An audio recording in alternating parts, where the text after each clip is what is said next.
It's okay if you don't like editing. It's okay if world building is stressful for you, or it's okay if you wake up on any given Wednesday and just don't feel like writing, right? That doesn't mean anything. They're just feelings and preferences. So, we're not going to enjoy every single piece of the process.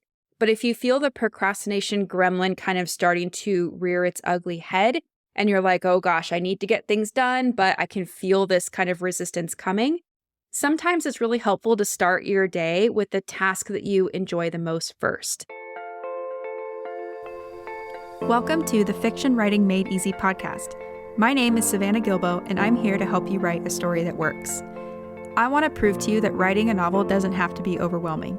So each week, I'll bring you a brand new episode with simple, actionable, and step-by-step strategies that you can implement in your writing right away. So whether you're brand new to writing or more of a seasoned author looking to improve your craft, this podcast is for you. So pick up a pen and let's get started. In today's episode, we're going to talk about productivity. And I wanted to tackle this topic because one of the most common questions I get asked is, how can I be a more productive writer? Or how can I make the most of my limited time so that I can actually finish my book this year? And I get why questions like this are really common. Thanks to social media, emails, text messages, and the millions of other notifications we receive on our smartphones every single day, it's no wonder we have a hard time focusing. The truth is, most authors can only write in limited pockets of time. They have day jobs that keep them busy, families that they want to spend time with, and other hobbies or obligations that result in a jam-packed day. So not every author is lucky enough to make writing their full-time job, and some don't even want to. Plus, there's the whole thing about being distracted by shiny objects, right? You know what I'm talking about here. 1 minute you're working on your novel, and the next minute you're looking at a YouTube video all about how to groom your golden retriever. So this begs the question, are we doomed to deal with chronic procrastination and unproductivity forever? Or can we hack our productivity and start making more progress with our creative work? Luckily, I'm here to tell you that there are some mindful habits that you can easily implement into your daily routine to dramatically improve your focus, productivity, and even your overall quality of life. In today's episode, I'm going to share with you the 5 things I do every single day to breeze through my to-do list and produce my best quality work, whether that's working on my business or working on my novel. And this is true even when I'm feeling super unmotivated to get work done. But before we dive into those specific tips, let's make sure we're on the same page about what productivity is and why it's important. So what is productivity and why does it matter? Well, many of the authors I work with associate productivity with how much they can check off their to-do lists. But the truth is, checking off items on your to-do list is not what productivity is really about. True productivity is more about how productive you feel you are and how accomplished you feel at the end of each day. And that is very subjective. It's all related to your individual goals and expectations. So what feels productive for me and what might make me feel accomplished is probably very different from what makes you feel productive and what makes you feel accomplished, and that's okay. It is a very subjective thing, and I think that's really important to note. As writers, we also have to do a lot of kind of invisible work as well, right? So for example, let's say you spend an entire day brainstorming different ideas for your novel. On the surface, it might not seem like you accomplished much that day because how do you actually show that you brainstorm something, right? It's hard to make that tangible. But in reality, you've actually done quite a lot of important work towards finishing your novel. So just a couple things to keep in mind, right? Productivity is going to look different for everybody. It's very subjective. And when it comes to writing, there is a lot of invisible work that goes into the process. Now, I'm a firm believer that there is a time and a place for everything. A time for brainstorming, a time for planning, a time for writing, and a time for review and revisions. Life is all about balance, and this is true when it comes to your writing as well. So not every day is going to be a writing day, and that is okay. It's important to recognize the value of brainstorming and planning and even those revising days too, right? It's all part of the process and all of that work counts. So with all of that in mind, here are my top 5 productivity tips. Tip number 1 is to time block your day. And I think this is the key to maximizing your productivity. It's to figure out when you work best and then time block your day accordingly. So are you an early bird who gets their best work done in the morning? Or do you get an afternoon rush of energy and creativity? Or are you like me and you're more of a night owl? Now, something that I wish I had known earlier is that there's not a right answer to this. So I used to think that because I don't get up at 5:30 that, something's wrong with my process, or maybe I wasn't being as productive or as efficient as I could. But in all honesty, I am just not my best self or my most creative self in the morning. So once I kind of realized that and learned that about myself, it was a lot easier to block my days around when I feel most productive and most creative. So for me, I block my days like this. I set aside time to be creative. I set aside time to handle administrative tasks and or projects. And then I have time for meetings. So those are kind of like the three chunks of what I do when it comes to my business and to writing my novel. Now, like I mentioned, I do my best work in the evening or at night. So that's when I dedicate time to being creative or doing bigger projects that require me to be a little more creative. So this is typically when I get the most writing done, the most content creation for the podcast, and even some of my client work. I schedule most of my meetings for the first few hours of my day. So these could be, meetings with other people in the industry, or it could be coaching calls with my clients. I just like to have those calls done with first thing in the morning so that I'm freed up to use the rest of my day in a way that works for me. So in the afternoon, when I'm in a very left brain state, I will do administrative tasks or respond to emails or social media comments, or I might even edit podcast episodes and things like that. So like I mentioned earlier, this was not something that just happened overnight. I didn't develop this system just one day and it all worked, right? It took a lot of troubleshooting and kind of figuring out when I work best or at what time of day do I work on certain projects best and things like that. So I think it's really important to note that everybody has a different creative time. So you also will need to experiment with kind of how you work and notice when you're at your creative best. And then if writing a novel is on your to-do list this year, which I assume it is, I assume you're either writing, editing, or publishing a novel if you are listening to this podcast, then you'll want to schedule everything else around that as much as you can. So protect your creative time as fiercely as you can. I know this is not super easy for everybody. Like I said, we all have life and family and hobbies and all these things, right? We have all this stuff to plan our days around. But when you can, protect your creative time as fiercely as possible. So that's tip number one, to time block your day and, figure out when you work best, when you're at your most creative, and then protect that time and dedicate it to being creative and working on your novel. Tip number two is to be mindful of how you start your mornings. So I think it's really important that you make sure you're starting every day with the right state of mind, which is easier said than done when you consider the stress and chaos that most of us encounter during our morning routines. Maybe you were up all night with a screaming baby, or maybe the dog threw up all over the carpet at 5 a.m. Maybe you're going through some personal stuff, or you got a very unfriendly text or email first thing this morning. I mean, there's always something, right? Any of these things can sabotage your productivity for the day, even before your scheduled writing time. And although they're not necessarily avoidable, you can be mindful of how much stuff you let in first thing in the morning. So for me personally, I mentioned earlier that I don't do my best creative work in the morning. So this is really when I like to do meetings or take client calls and things like that. So the very first thing I do when I wake up in the morning, if I have calls right away that morning, I will put my phone on Do Not Disturb, which I know is such a simple thing, but it makes a huge difference in my ability to concentrate and kind of ease into the morning, right? Then I go to the kitchen, I make myself a cup of coffee, I feed the dogs, and I spend about 30 to 45 minutes really just kind of drinking my coffee, watching the dogs sniff around the yard, or whatever it is that I feel like doing. Personally, I like to ease into my mornings. I like a little more time in the morning than, other people will, but that's just how I work. I also like to try to be mindful that my baseline for the day is slow, steady, and mindful, and I'm not, getting up and rushing or feeling stressed right away.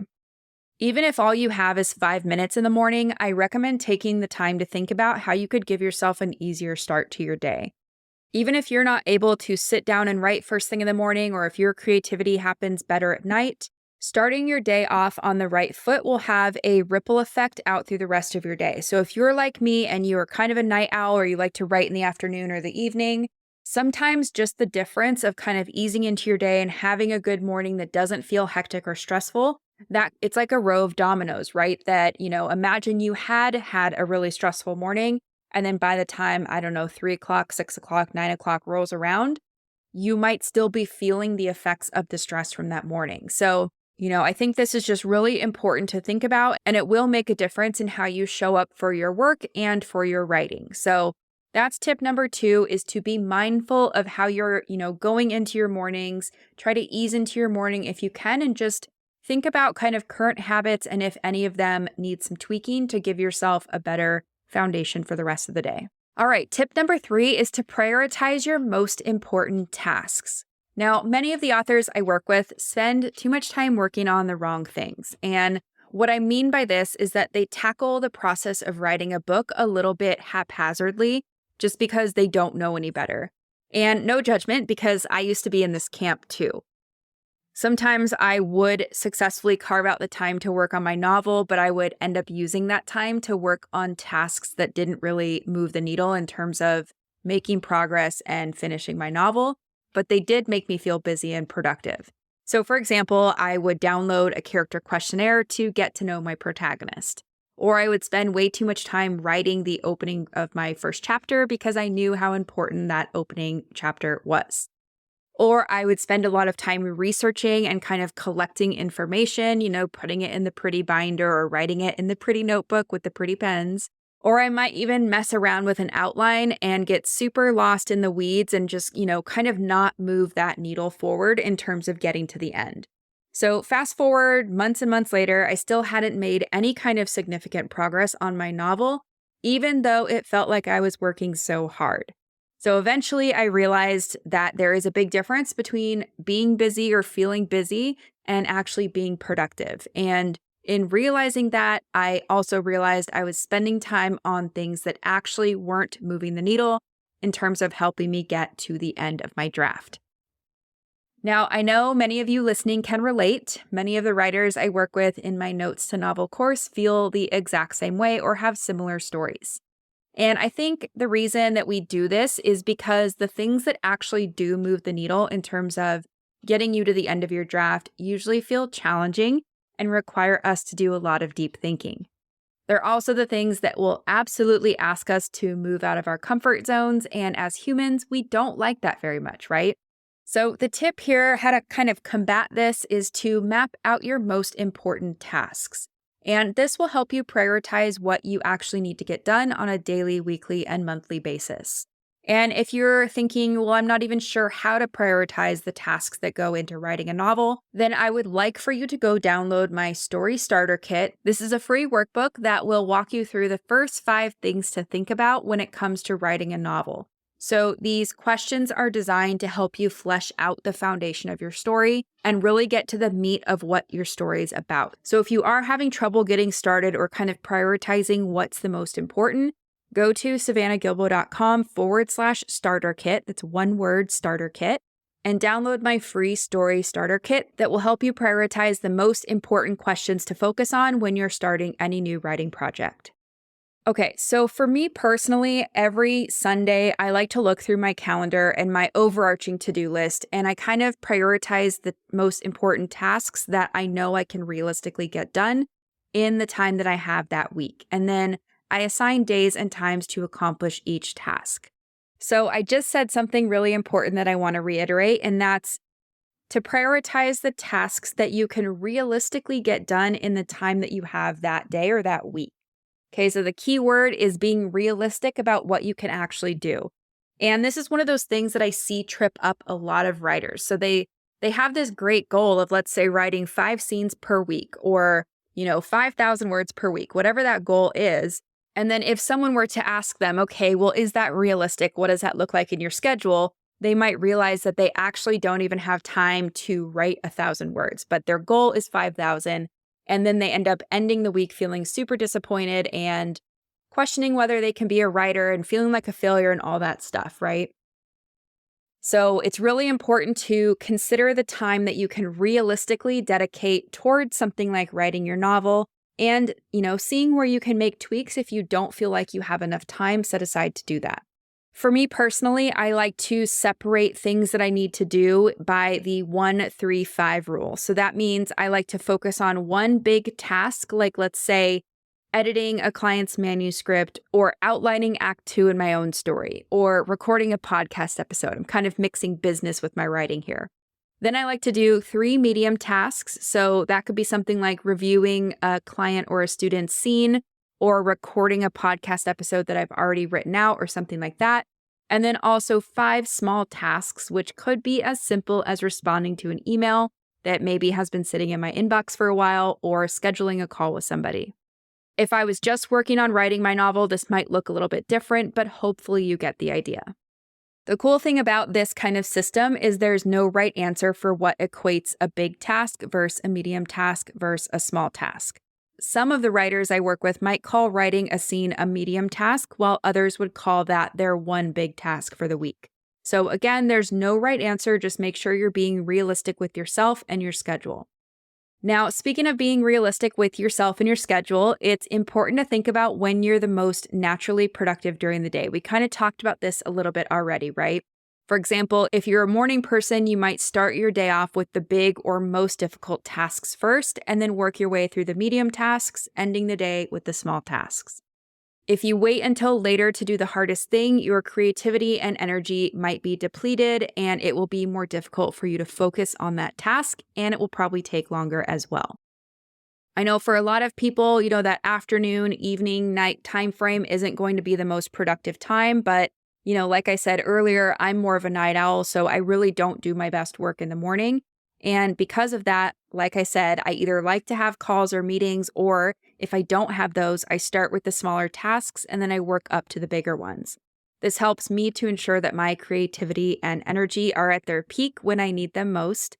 But again, it's going to be different for everybody. And sometimes life is going to get in the way of our plans and things like that. So, just be as realistic as you can and give yourself a little grace if things don't go according to plan, especially when you're just kind of getting into a new routine like this. Okay, so that's tip number 3, to prioritize your most important tasks and schedule them according to when you're most productive. Tip number 4 is to work on one thing at a time. So I know that multitasking seems like an efficient way to get more things done, and I'm super guilty of believing this as well, but studies show that multitasking can decrease your productivity by 40%. And in these studies, they talk about how constantly switching from one task to another is stressful on the brain, which results in less efficient focus and a lower quality of work all around. And sometimes when I ask a writer if, are you trying to multitask too many things at once, they'll, start out by saying no. And then we kind of dig into what they're doing and they realize, okay, yes, I'm multitasking, but I'm kind of doing it in a way that I didn't really realize at first. So let me explain what I mean by that. I see a lot of writers who will, let's say, be working on 2 stories at once. And let's say they're both in the outlining stage. So, this writer's working on story A, they're trying to outline it from start to finish, and they're working on story B, which they're also trying to outline from start to finish. Personally, I have never seen this work for any writer that I know. Maybe it works for somebody listening out there. If that's you, I would love to hear more about your experience, but I've never seen it work for somebody. What I do see work for certain writers is that maybe you can have 2 projects going on at once, but one needs to be in, let's say, the writing or outlining stage, and the other is in the editing stage. So you're using 2 different sides of your brain. On, one manuscript, you're kind of in more the creative side, and the other one, you're in more that analytical side of your brain. So just something to think about. And speaking of writing and editing at the same time, how guilty are most of us of doing this on the page level, right? So this is another way that I think we are a little bit sneaky about how we multitask, and then we don't realize we're multitasking, right? But writing a book and editing a book, or writing a scene and editing a scene, those are 2 different tasks, okay? So if you are writing a scene and editing it at the same time that you're writing it, you are multitasking, and it's going to be hard for your brain to, stay in one lane and focus and produce the best work that you're capable of. So I just want you to think about that. And, this is why I recommend to all the writers I work with, do not edit until you've gotten to the end of something. So once you're at the end of an outline, feel free to go back and, revise it, edit it all you want. Once you're at the end of a scene, you can also pause and kind of go back and edit. Like, I know some writers that I work with, they choose to do that at the end of their workday. So their goal is to write a scene or whatever that is. And once they're done, their kind of little reward for the day is that they are allowed to go back and edit that scene, and then they put the pen down. But if you really struggle with this, it might be good to just, get to the end of a draft and then worry about going back and revising because, like I said, they are two different jobs, okay? So I wanted to point these examples out because I think multitasking looks different than we might realize sometimes. Now, if you have multiple things to do in one day, which I know most of us will be in this scenario, right? This is where your list of the top, 3 to 5 most important things you need to get done will come in handy. So we talked about that in tip number 3, right? Focusing on things that really help us move the needle instead of just busy work. And I really do think that learning to properly prioritize the workflow that goes into writing a novel is one of the most important things that any writer can do. So it's really important to, focus on the big picture story first and not worry about, the granular details such as word choice or, some of the details that you can figure out later. So just something to keep in mind. And, if you really want to shave time off outlining or drafting your novel, you can try one of my favorite tricks, and that is to use the letters TK in place of any details you don't have figured out just yet. So basically, if your character is going to a bakery downtown, but you don't know what that bakery is called, you can just write bakery TK or TK bakery.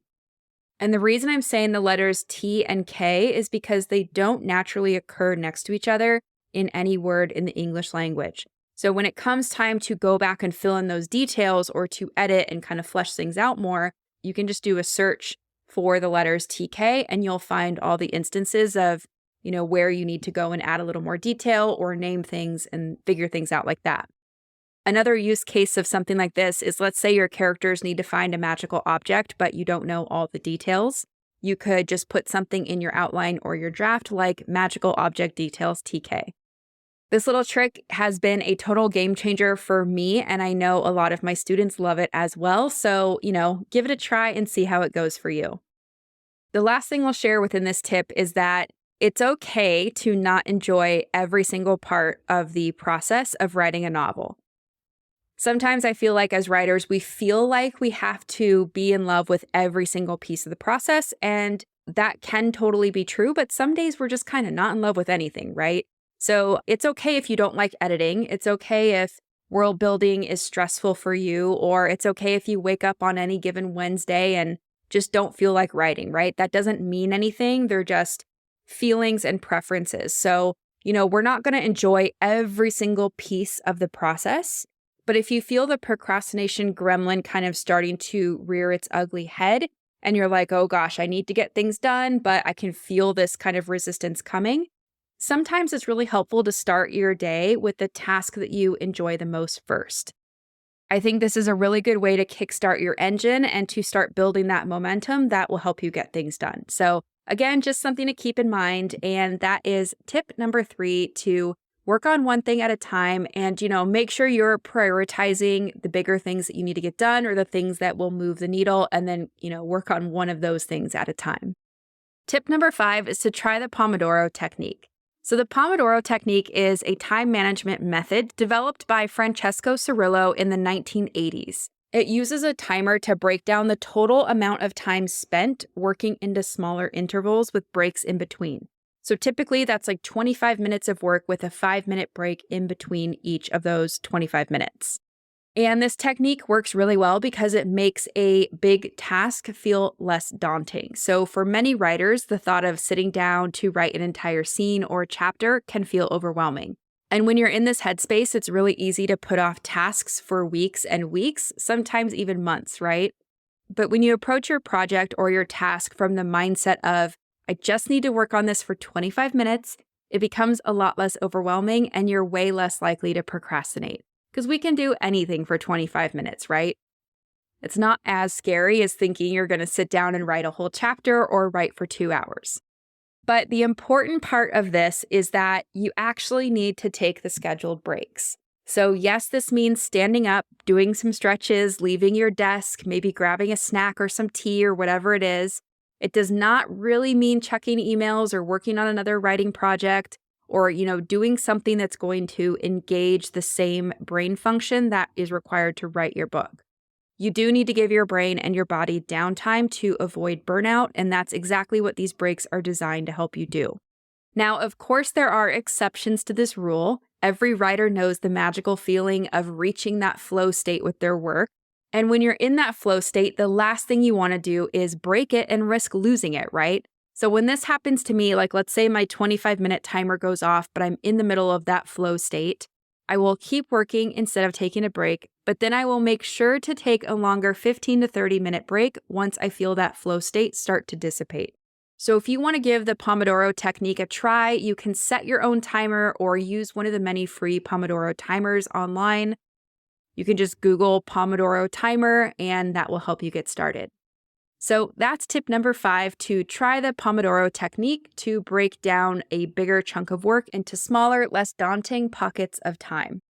So there you have it. Those are my top 5 productivity tips to get more done in less time, overcome procrastination, and become a master at time management so that you can go on to finish your book and have the writing life of your dreams. Now, to do a quick recap of what those tips were, tip number 1 was to time block your day. So figure out when you work best and then time block your day accordingly. Tip number 2 is to be mindful of how you start your mornings. So if you can, ease into your morning and create a good baseline for the rest of your day, even if you're not planning to sit down to write until later on in the day. Tip number 3 is to prioritize your most important tasks. And remember, I said if you need help doing this, if you're not sure where to get started with your novel, go to savannahgilbo.com/starter kit. That's one word, starter kit, and grab my free story starter kit that will help you start to prioritize this. So that starter kit will walk you through the 5 questions to ask and answer before you start outlining or writing, and it kind of forces you to focus on the big picture and prevents you from getting stuck in the weeds. And then tip number 4 is to work on one thing at a time. So remember to avoid multitasking because this creates stress on your brain and it results in less efficient focus and a lower quality of work all around. And then finally, tip number 5 was to try the Pomodoro technique. So this is essentially 25 minutes of work with 5-minute breaks in between each chunk of 20 minutes. And look, if those 5 tips feel like too much to put into practice right now, that's totally okay. Just pick one and give it a try one day this week and see if it helps your productivity. I think I mentioned this earlier, but for me personally, this is not something that just changed overnight because I implemented 5 tips. It's something that you have to consistently work on and put effort into so that you can create these new habits and ultimately be a more productive and efficient writer. So that's it for today's episode. As always, thank you so much for tuning in and for showing your support. If you want to check out any of the links I mentioned in this episode, you can find them in the show notes listed in the description of each episode inside your podcast player or at savannahgilbo.com/podcast. If you're an Apple user, I'd really appreciate it if you took a few seconds to leave a rating and a review. Your ratings and reviews tell Apple that this is a podcast that's worth listening to. And in turn, your reviews will help this podcast get in front of more fiction writers just like you. And while you're there, go ahead and hit that follow button because there's going to be another brand new episode next week full of actionable tips, tools, and strategies to help you become a better writer. So I'll see you next week, and until then, happy writing.